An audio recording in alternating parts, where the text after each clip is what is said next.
Então, galera do sexto ano, estamos aqui, né, retorno às aulas, aula de geografia, que a gente vai estudar hoje, né, desejo a todos vocês boa-vinda, né, boas-vindas ao ano novo, segundo bimestre, né, de aula, e a gente vai estudar, né, sobre capítulo, né, o tema da aula de hoje é sobre as águas, né, da superfície terrestre.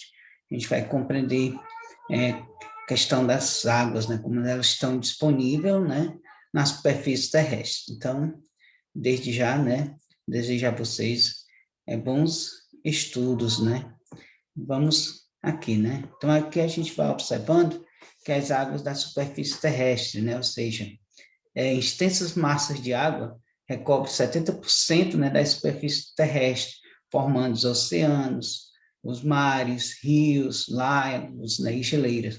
Os 30% restantes da superfície, né, do nosso planeta, né, são constituídos por ilhas e continente, né? De acordo de total, né, das águas existentes na Terra, 97,5% são salgadas e estão presentes, né, nos mares e oceanos. Apenas 2,5%, né, da massa de água existente na Terra é doce, né, localizada em rios, lagos, geleiras, né, e reservatórios, né, subterrâneos, como a gente observando aí nesse gráfico ao lado, né, ou seja, a gente pode observar nesse gráfico, né, a distribuição, né, de água do nosso planeta. Então, a gente observa nesse gráfico, né, ao lado, né, ou seja, 97,5% são água salgada e 2,5% de água doce, né? Ou seja, como é que estão distribuídos, né? Ou seja, as águas nos rios, né, e lagos, 0,3%, outros reservatórios têm 0,9%, água subterrânea do subsolo, né, são em torno de 29,9%, e as calotas polares, né, e geleiras, né, 68,9%. Então, essa é a distribuição, né, que nós podemos observar da água, né, do nosso planeta. E a gente observa, né, que o ciclo da água está presente, né, na natureza nos seguintes estados físicos, né, sólido, líquido e gasoso, né, o calor proveniente, né, da radiação solar e a força, né, da gravidade desencadeia, né, o processo chamado ciclo hidrológico, ou ciclo da água. Neste ciclo, né, a água passa, né, de um estado físico para outro, né, preservando, né, sempre o mesmo volume total existente no planeta, né? Como a gente vai observar aqui, né? Então, aqui a gente pode observar a questão, né, da evaporação e transpiração, né? Ou seja, o calor proveniente da radiação solar evapora a água, né, dos rios, dos lagos, né, mares e oceanos, e provoca, né, a transpiração das plantas, né? E o vapor de água, né, resultante desses processos, se eleva na atmosfera, né, como a gente pode observar aí, a questão, né, como se dá, né, esse processo do ciclo das águas, né. Então, a gente vai observando aí a questão da evaporação e transpiração. Conforme nós observamos anteriormente, né, no gráfico da página no anterior, a água, né, doce do planeta, né, 68,9%, encontra-se em estado sólido, né, nas calotas polares e geleiras. Outros 29,9% encontram-se, né, no subsolo, formando, né, as reservas subterrâneas de água. 0,3% está disponível, né, em rios e lagos, constituído, né, as principais fontes de água potável. O 0,9% em outros reservatórios. Dessa maneira, né, uma pequena parte da água doce está localizada, né, em áreas de difícil acesso, né, ou seja, a maior parte dessa água encontra-se, né, nos aquíferos ou nos lençóis freáticos, ou seja, né, nos reservatórios subterrâneos de água doce. Por isso, né, é muito importante pensarmos, né, sobre a preservação desse recurso natural, né? Ou seja, as calotas polares, né, são uma camada de gelo que se acumula, né, na superfície de lugares com baixas temperaturas, como as regiões polares e as altas montanhas, né, que se localizam, né, as calotas polares, né? E aí a gente observando aí nessa imagem, né, a gente pode ter mais ou menos a ideia, né, como está esse processo, né, das águas, né, ou seja, os objetivos, como a gente pode entender melhor esse processo.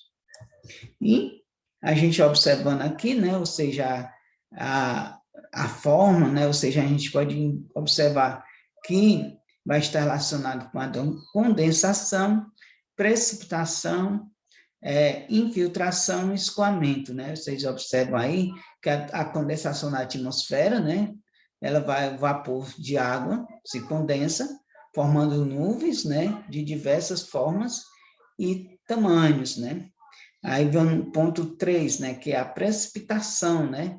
Que é nas nuvens, né? Ao se condensarem, né, se condensar, a água, né, se precipita na forma, né, de chuva ou de neve, né, e atinge a superfície terrestre.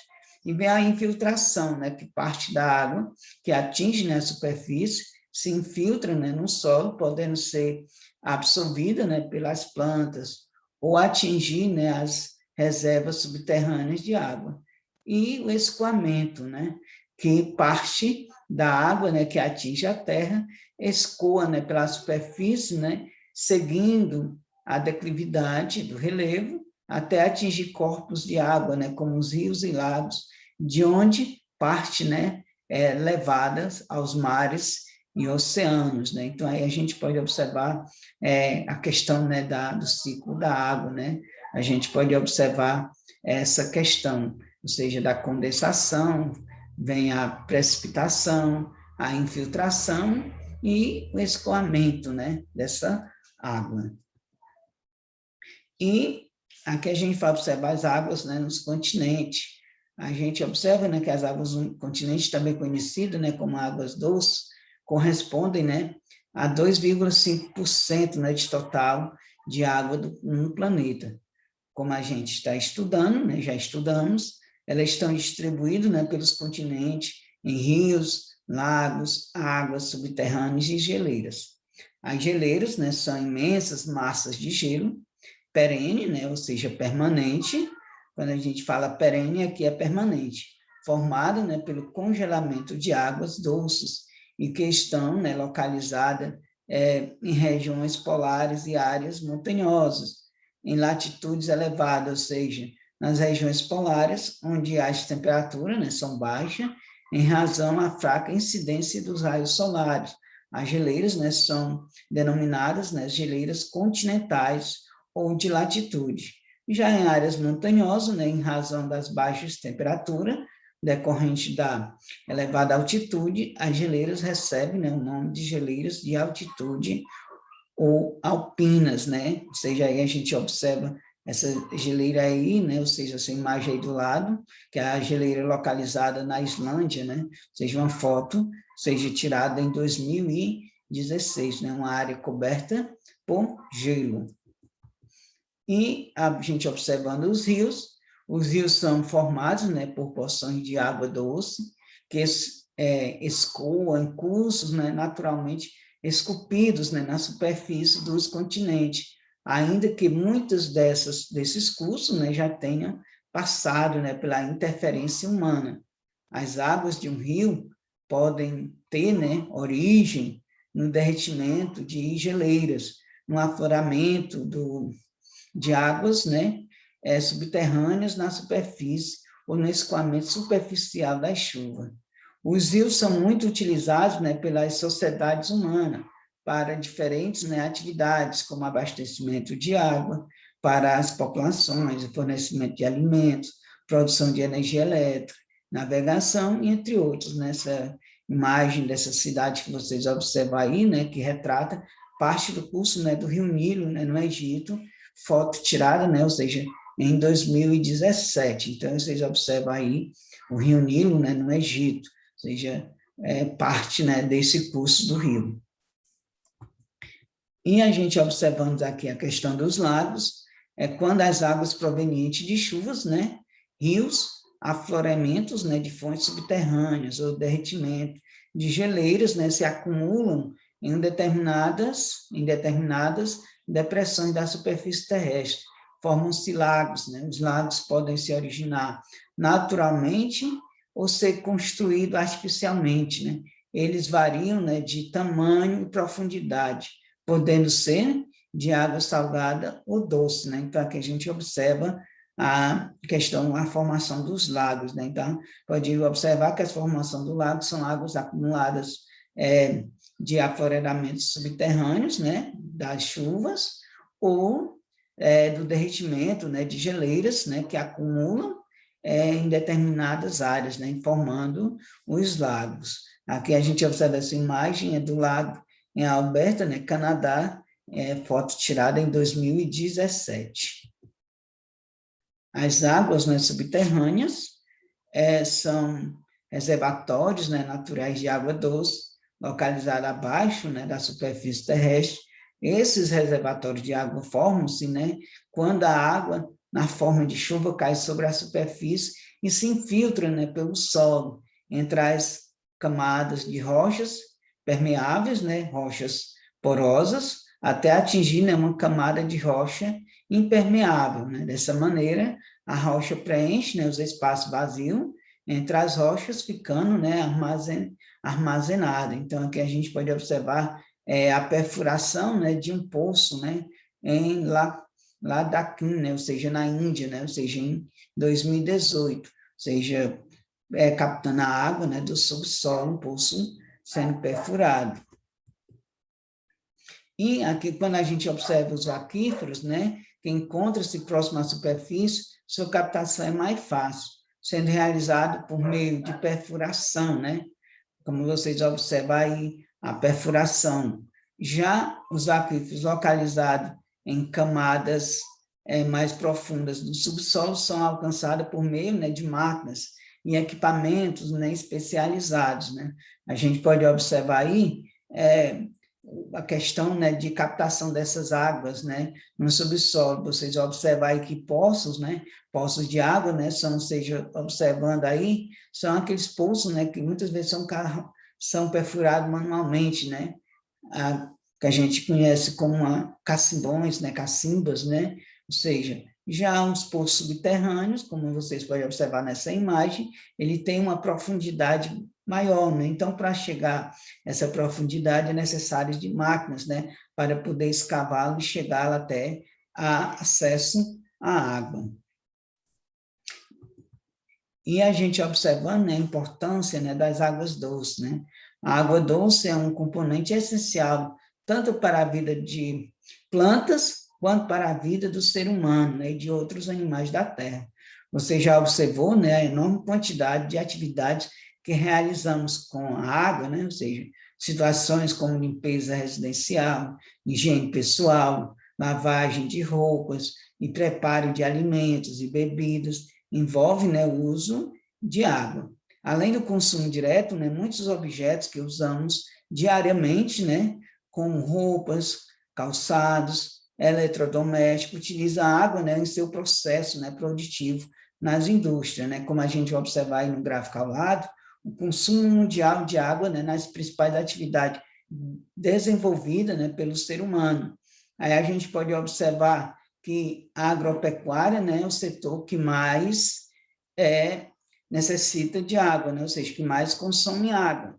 Em segundo, nós observamos a questão industrial, com 19%, e doméstico, 12%. Então, a gente observa, né, que o uso mundial de água em 2014, 69% estava relacionado com a agropecuária, e 19% na indústria, e 12% doméstico. Então, a gente observa, né, o consumo de água que no mundo em relação a essas atividades que são utilizadas. Então, a gente observando aqui, né, que a agropecuária, a atividade que mais consome água doce é a agropecuária, né? Nessa atividade, a água é utilizada tanto na criação de animais, como na irrigação de lavouras, né? Gasta-se um elevado volume de água para produzir diferentes produtos no campo. Muitas vezes, né, milhares de litros de água são perdidos, né, com irrigações desnecessárias, em vazamentos ou em instalações precárias, né, nas áreas agrícolas, né? Então, a gente pode ver que é onde consome mais água, mas também pode ser onde que mais se desperdiça água também. E as atividades domésticas, né? Depois da agricultura, segunda atividade mais consumida, água é o doméstico, né? O consumo de água doce para as atividades domésticas diárias pode variar de acordo, né, com as necessidades de cada pessoa, né, e disponibilidade de água de cada país. Observe no gráfico, a gente já observando, né, que a questão aqui, né, a disponibilidade de água, né, per capita, né, no ano de 2017. Então, a gente pode observar aqui alguns países, né, que disponibilizam, né, a hídrica, né, disponibilidade hídrica, né, por metro cúbico, né, por habitante. A gente observa que em primeiro lugar está Nova Zelândia, Brasil em segundo, Rússia em terceiro, Suécia em quarto, né, os Estados Unidos em quinto e Sudão em sexto, né, ou seja, a disponibilidade, né, de água per capita por ano no ano de 2017. Aqui a gente observa, né, que conforme o gráfico anterior, né, 19% de toda a água doce consumida no mundo é para uso industrial, né? Nesse caso, a água geralmente é utilizada para a limpeza das instalações industriais, das matérias-primas, que chegam, né, para ser processada para o funcionamento, né, dos equipamentos industriais e também, né, diretamente para a fabricação do produto. Aqui, como a gente observa, né, aqui abaixo, exemplo, né, da quantidade aproximada de água consumida pela indústria, né, de papel e metalúrgica, né, ou seja, a gente podemos observar aí, né, ou seja, são utilizados 350 litros de água, né, na produção de 1 quilo de papel, ou seja, 350 litros de água para produzir 1 quilo de papel. E 25 são utilizados, né, de água para a produção de 1 quilo de aço.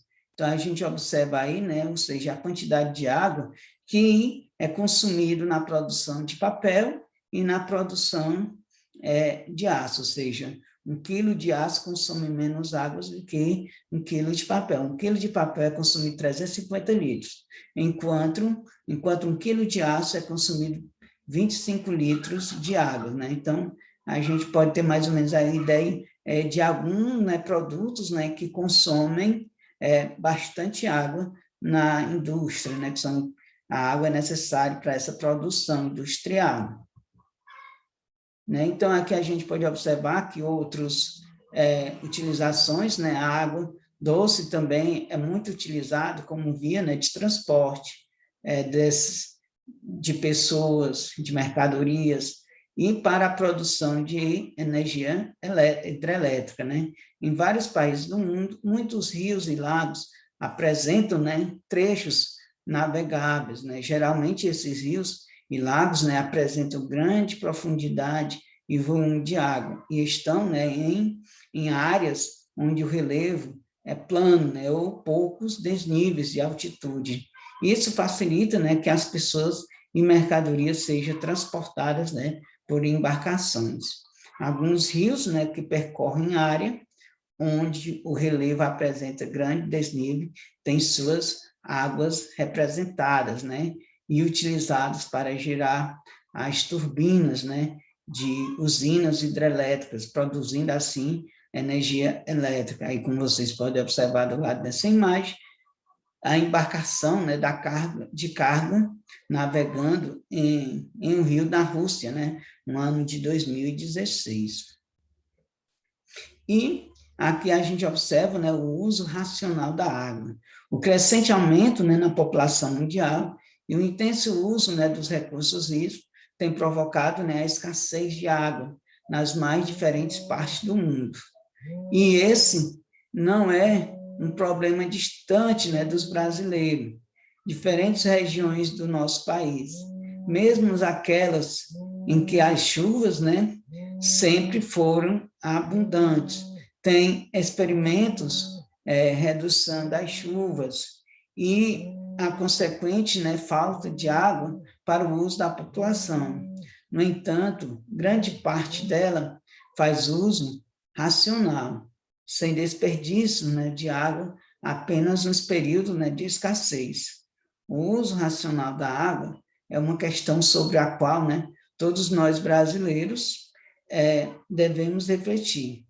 Então, aqui a gente observa, né, um rio, né, sobre, ou seja, que representa, né, na gramínea no município de Cangonte, né, em Minas Gerais, em 2017, ou seja, a gente tem que ter cuidado na utilização da água, né, porque a água é um bem que, com o passar do tempo, se a gente não souber cuidar bem dela, ela pode, né, ficar limitada aos nossos alcances, né, a água potável para o nosso consumo. Então, galerinha do 6º ano, essa foi mais uma aula de geografia, então até a próxima.